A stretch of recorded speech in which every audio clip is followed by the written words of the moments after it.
Your desire to make things simple and avoid distraction and stay focused in an overwhelming world is probably going to be correlated to your long-term goals.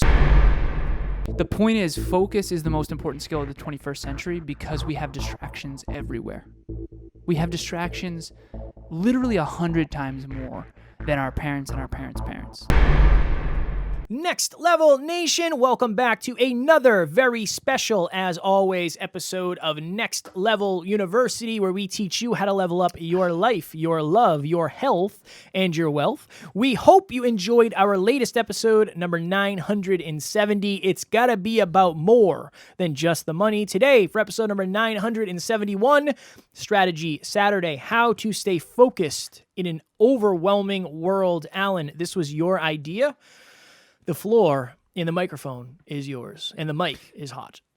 All right, so, Kev, do you remember way back in our day, there was an N64 game called the Ocarina of Time? Zelda, my mom mastered it. Oh, fire game. Well, my friends went out and bought the strategy guide. It was a magazine form strategy guide that taught you how to get through all the different challenges. There was 7 temples, I believe, and one of them was the water temple. The 4th temple was the water temple. Hardest one by far. Do you remember the water temple? I wasn't. My mom played it. I'm not kidding. Okay. My mom was world class at Zelda. I do not doubt that. So, shout out to Mama Palmieri. Shout out to Mama. World class at Zelda. She Did was she have good the at strategy Zelda. guide? I believe that she looked it up online. I believe we were able to do that at that time. There was internet back There was then? internet No, at I'm that kidding. time. So all my friends went and got the strategy guide, and they beat the game way faster than me, and I was super jealous as a little kid. I was like, I want to beat the game. I was stuck on this one part of the water temple. I read the strategy guide, and I was like, ooh, that's why. That's the answer. There's the answer. I got to there was this slingshot thing that you shot out of your arm, and it would literally bring you to that other level. The water temple was a bunch of different levels, so synchronistic, next level university here.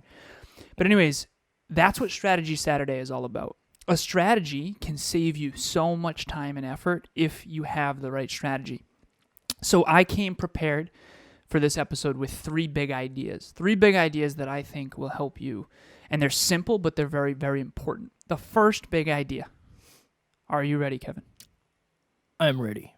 Sorry, I turned this into like a game show. No, I don't know good. why. I'm in a You're playful mood. It's Yeah, fun, no. right? Yeah, no, it's going to be fine. Everything's fine. Saturday, if you're listening to this, it's Saturday. Hopefully it's beautiful out. Just enjoy and let's do it. Exactly. Spring is here. Summer's coming. It's all good. Number 1, focus is like a muscle.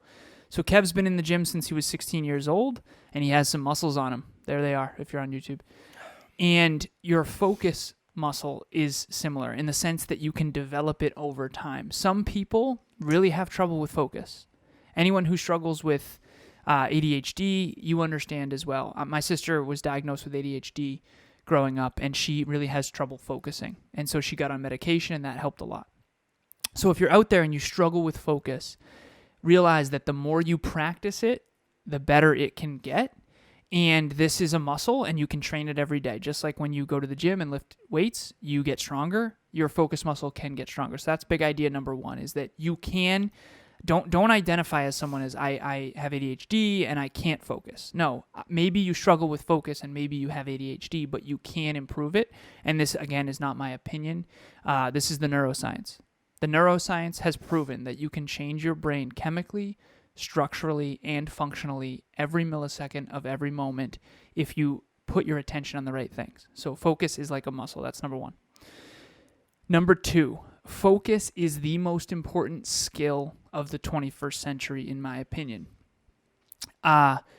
We have more distractions now than ever. I opened this episode talking about the Ocarina of Time, which is an N64 game. That was a 64-bit game. That was one of the first consoles to ever exist. There was like Atari, and then regular Nintendo, and then there was like Sega and Super Nintendo, and then there was N64 and Sony PlayStation.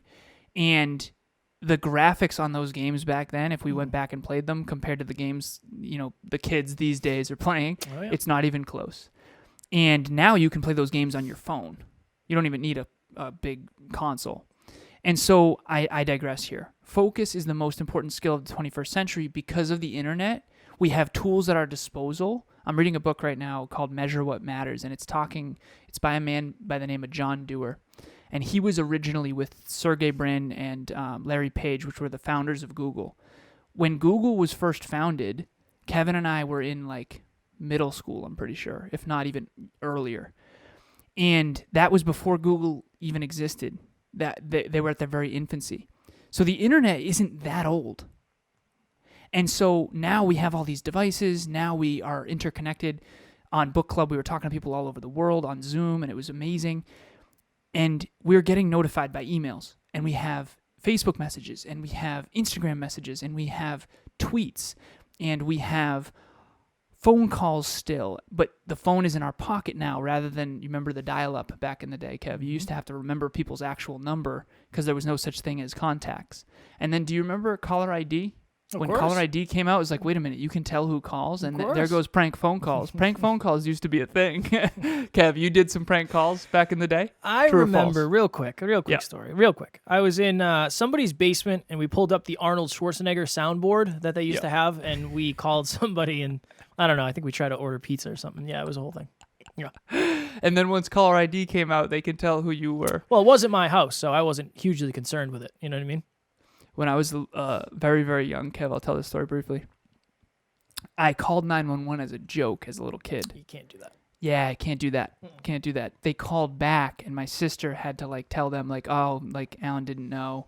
It's all good. I didn't know they could tell who called. I was never call 911 unless you actually have an emergency. That's the lesson of that. And this whole episode. No, I'm kidding. The point is, focus is the most important skill of the 21st century because we have distractions everywhere. We have distractions literally 100 times more than our parents and our parents' parents. Previous generations, I should say, because I know that people listen to this podcast all the way up to their 70s, which is awesome. But we have more distractions today than we ever have in all of previous human history. And so focus becomes unreasonably important. Third and final point, and then I'll let Kevin actually talk on this episode. You have to engineer your environment to minimize distractions. Emilia and I, our offices are upstairs, and downstairs we have our yoga mats in front of the fireplace and the kitchen, obviously, in our bedroom. What we've decided is to bring our chargers upstairs. I've talked about this before, because in the morning, right outside our door is where our bedroom door is where our phones used to be. And I used to immediately grab my phone and then get distracted, so I wouldn't end up doing my mobility. So now we have upstairs is on the digital chain, so to speak, or the digital world, and downstairs is not. And we're trying to really respect those boundaries, which is really, really important. So you have to engineer your environment to protect yourself from distractions. So the 3 points are, focus is like a muscle and you can train it. Don't tell yourself a limiting belief that you can't. Number 2, focus is the most important skill of the 21st century if you want to get to the next level. Just like me at the water temple. This is the strategy. And then 3 is you have to engineer your environment to minimize distractions. Strategy Saturday. There they are. There they are. Alan, I believe that human beings, the reason we're so overwhelmed or we have to battle focus. Sorry, I keep looking to the left when I run out of things to say. We're more accessible. We're more accessible. We've said this before of like, if you had a podcast, imagine if you had a podcast before social media existed, how would you even get a hold of your guests? Now I can just go on and DM Joe Rogan. I can DM Tony Robbins. Now, will they get it? No, because they have teams that do that for them. But as a human being, you are unreasonably accessible now. Cell phone, email, social media platforms, mail to your house. Like, it's just way more accessible than it's ever been. So if you follow me on social media, maybe you've experienced this. I try to send everybody who follows me a custom video. Hey, Alan, thank you for the follow. And then usually, depending on what they're doing in the world or whatever it may be, I'll add a little personalized message. You're welcome for the follow. Yes, thank you. I appreciate it. One of the things I notice pretty quickly is how fast you message me back. There have been people who and again, this is not a judgment. This is to raise your awareness. Maybe you're this type of person, and I was in the past as well, where I will send a video, and I will be getting ready to exit out of the window of the DM between myself and this person, and they will message me right back and say, hey, thanks so much for the video, or I'll see typing, or I'll see recording audio. You have to Alan's point, you have to eliminate as many distractions as humanly possible.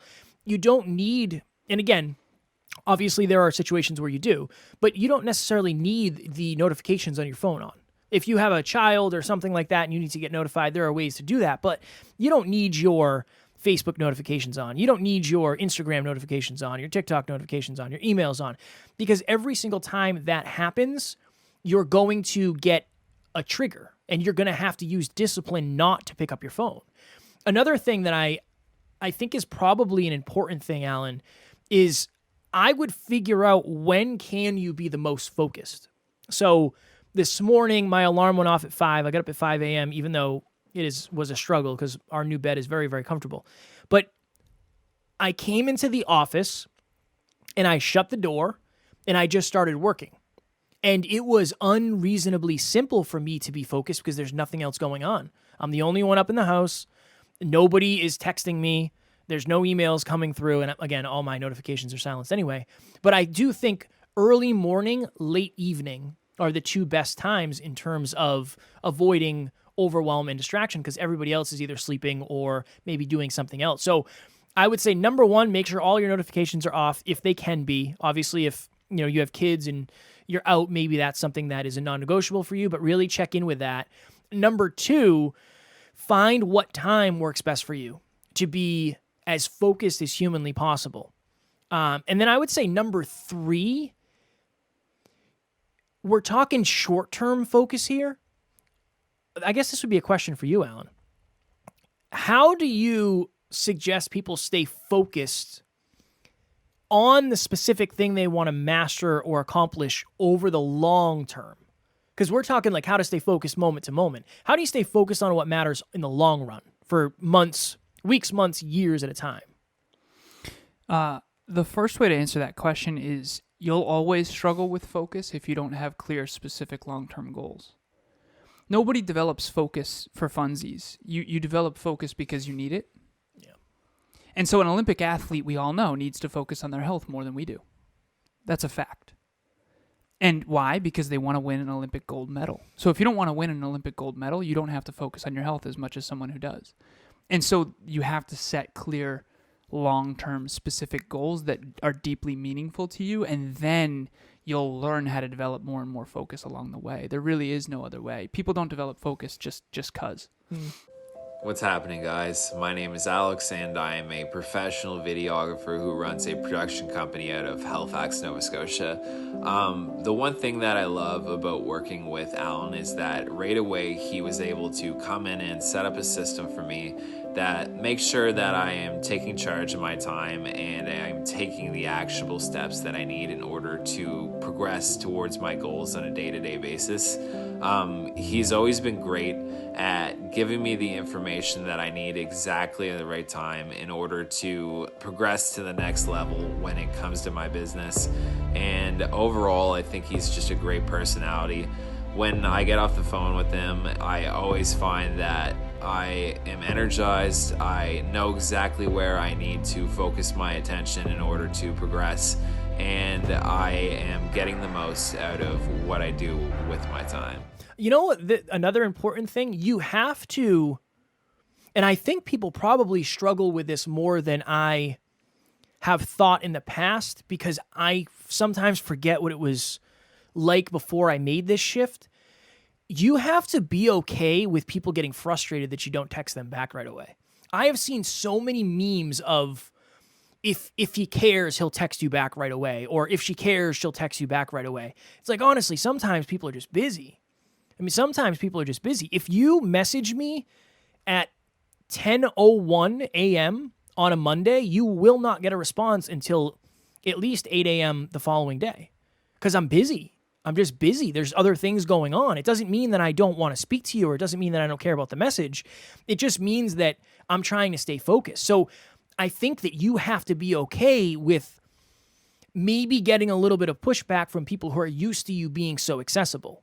People are used to you answering your messages right away. There might be a little bit of time where it's like, hey, are you ignoring me? Or how come you didn't reply to my message? Sometimes you're just going to be busy. And I think that part of the boundary setting is also super important.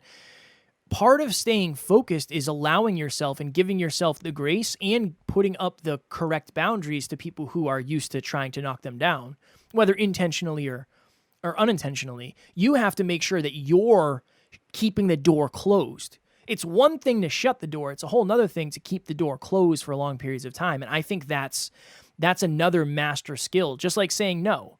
Oftentimes we get asked to do things that might be taking us off course, or they might be breaking our focus. Saying no, awesome. But shutting the door by setting those boundaries is one thing, and then saying no when people knock, that's a whole nother skill that I think we could all do a better job of learning, myself included. There's an author by the name of Cal Newport who wrote a book called Deep Work. And this is, Cal Newport did a lot of research about the correlation between how much someone got paid in today's economy and how much deep work they actually do. So, for example, you're never going to later in life regret the fact that, I should have spent more time scrolling on Instagram. I should have answered DMs more. I really shouldn't have missed that Facebook message, unless it's a family member or something like that. But you might regret not writing your book. You might regret not doing that feature film you always wanted to. You might regret not starting that business. We have to think long term nowadays, because if we don't, there's more distractions than ever. I mean, I don't even know if I don't want to go down this rabbit hole, but I do want to make this very clear. It is 1,000,000 times more difficult to stay focused today than it was 100 years ago. 100 years ago, you went to the grocery store and there wasn't that many options. There wasn't that many companies. There wasn't that many brands. There wasn't even that many things. Like, there are more options for cars now than ever before in human history. At the very beginning of the car industry, there was one option, the Model T, by the one company, Ford. So people don't understand how essential it is to protect this part of their life. I do believe that one of the reasons why mental health challenges are so prevalent is because all of us are feeling overwhelmed perpetually. And one of the coolest parts about big, clear goals is it forces focus. Like, Kev doesn't wake up in the morning and concern himself with a whole lot. He concerns himself with one main thing. Yeah. How do we grow NLU? Right? It's a lot less overwhelming. And don't get me wrong, growing NLU, there's 1,000,000 facets to just that. But I think that human beings are perpetually overwhelmed. We grew up, evolutionarily speaking, in the woods where there wasn't that many options. Build a shelter, hunt for food, take care of your family, right? And now we just have a different world that we live in, but we still have these 200,000-year-old brains. And they're not ready. They're not prepared for all this. So very last thing I'll say here, I told Kevin I would share this story. I'm very strict about anything that distracts me. And recently in our condo complex, because it's spring now, which it's interesting because we've only been living here for probably 6 months or 7 months or something like that. I honestly don't know exactly how long, maybe 7-8 months. But this is the first spring with us living here. There's a ice cream truck that comes by that with the tune like, and I'm like in the middle of work and I'm in the middle of flow, and all of a sudden my mind's like, oh my God, Choco Tacos. You know? Dude, Choco Tacos. Oh, 10 out of 10. Unbelievable. Huge fan. And I'm like, there's a little kid part of me that wants to run out and be like, yeah, and like get my money. Emilia, same deal, right? So we both break out of flow and we're starting to think about Choco Tacos. How much productivity are we losing? And again, we're very strict. We treat ourselves like Olympic athletes. You don't necessarily have to do that unless you have Olympic athlete level goals. But the point is that one distraction really does derail my work. It just does. What's the ice cream truck in your life that you can get rid of? Obviously, you can't get rid of the ice cream truck, but that's an example of one that's completely out of my control. Unless I call up the ice cream truck company and say, hey, please don't go by our house. But there's other homes that might actually have kids that want to do that. And when we have kids, I'm sure we'll want to go out there too. So that's how strict I am about this distracting thing. And the number one most important skill to success is focus. It is focus and consistency. I mean, that long-term thinking, focus, consistency, it's that. And they're all connected. So a good, and I don't know, I'm just thinking of this in this moment, but a good practice to avoid distraction would be, imagine if, I don't even know how to frame this. All right, let me start with this. If I listen to music when I'm working, it's always deep focus, or sometimes I listen to lo-fi. I listen to a bunch of different stuff, but the one thing I always do is I make sure there's no words and it's on a playlist. Same. And the reason is I don't want to have to change it. So imagine every time you're doing something, if you put that thing that you're working on, I don't know if this is really going to work the way I wanted it to, but like if your phone is on noise, imagine you had to throw your phone across the room, and every single time the phone went off, you had to get up and go check it, get up and go check it, get up and go check it. That's what's happening to your mind. Imagine if you're listening to music while you're working, and every single time it changes from one song to another, there's either an ad or the song isn't one you want to hear, so you got to get up and change it, get up and change it, get up and change it. Start thinking of that more and more. How seamless can you make things? And to Alan's point, your desire to make things simple and avoid distraction and stay focused in an overwhelming world is probably going to be correlated to your long-term goal. So not everybody will do the same thing, but that really helps me. If my phone was on noise, every time it went off, I would have to check. How many times would it have gone off in this 20 minutes? I don't know. If all of them were on. Imagine Facebook, Instagram, WhatsApp, all of it was on. How many vibrations during this 20-minute episode? I don't really know. Honestly, right? Mondays are usually pretty slow, surprisingly, but at least 5. At least 5. Now imagine if would we be able to add value to our listeners no. if we were checking that every time? It's very challenging. It's very challenging. It's very challenging. But and that part of it too is like you have to have the courage to start leaning into this if you want to be more productive. You know, Taryn and I, at one point, we were going to have both of our offices in my office, which is now my office, the studio. And we had a conversation. I said, babe, I can't do that. I just can't. I love you and I want to look at you all day. I do, I promise. Yep. But I'm not going to be able to get work done Yep. at the same level. And it was a very difficult conversation. I was like, I hope she understands. And she understood, right? And that was very challenging. But now I can hit flow. You have something to say before we go? Share this super fast before we go, Kev. You know how we've recorded, this is our 3rd episode today. Mm-hmm. Kev and I prep for these episodes pretty in depth because we want to add as much value as possible, and oftentimes we have to go to the bathroom throughout the day. This is Marathon Monday. There have been 2 separate occasions where Emilia's door has been open, and if Emilia's office door is open, that is like permission slip to like go say hi midday and like give smooches. I have 2 times where I've seen her door open and I went in there. That's why it took so long for me to go to the bathroom, by the way.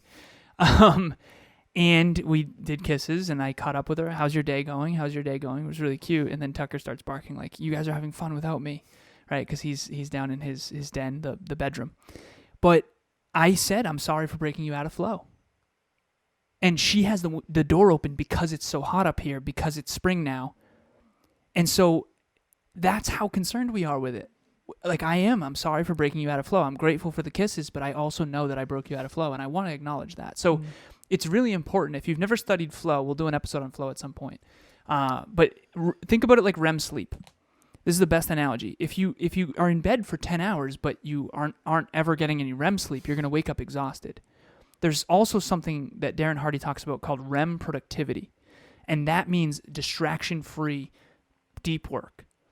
I've been tracking my REM productivity for years now, and there's no way we could do all of this work without that. Kev, we could never sustain 7 episodes a week if we weren't very protective of our mind and our heart and our environment. So that's what today's strategy is about, is really try to clean this up. It's distraction hygiene is what we'll call it. Very sexy title. Always. Only the sexiest hygiene. Titles when it comes to the frameworks around here. Got Calendar hygiene, text message hygiene. Distraction hygiene. Body hygiene. Perfect. Next level nation. If you are listening to this and you feel like oftentimes you're alone when you're chasing your dreams and you really wish you had a community of people who you knew would understand what you're going through, you knew would value your opinion, and you knew you could trust and be safe in, please join our private Facebook group, Next Level Nation. Totally free, totally private, and it's a great place for you to meet other like-minded individuals. Link is in the show notes. We would love to see you in there. I am in there every single day, as well as Sarah and a bunch of other members of the team. So please join us. We'd love to have you, and we cannot wait to see you there. Also, every month, So January, February, March, April, May, June. So this will be our 6th ever monthly meetup. We love to meet our listeners virtually and be able to communicate with you. These are private. These are not recorded. These are not repurposed. These are only ever one time. So the next one is June 2nd at 6 p.m. Eastern Standard Time. It's on how to be a better communicator. Communication skills, it has been extraordinarily humbling. I've read books on communication for years now, and it's extremely humbling to realize that I'm still working on this. Kevin and I podcast for a living, speak for a living, trainings, coaching. Communication is what we do every single day. Your communication skills are more critical than you realize. If you have a future where you want to succeed with other people and collaborate and coordinate with other people, communication is the through line that's going to help you. So join us on June 2nd, 6 p.m. Eastern Standard Time. Obviously, this is a huge, huge area of focus for Kevin and I. If you want to achieve your dreams, you're going to have to influence other people in a positive way. And if you want to influence people in a positive way, you're going to have to communicate effectively. And Kevin and I are working on this every single day, so please join us. Sometimes I know it doesn't show and you can't tell we're working on it, but I promise behind the scenes we are 100% working on it. Next Level Nation tomorrow for episode number 972. You learn more from your mistakes than your wins. As always, we love you. We appreciate you. Grateful for each and every one of you. And at NLU, we do not have fans. We have family. We will talk to you all tomorrow. Please reach out.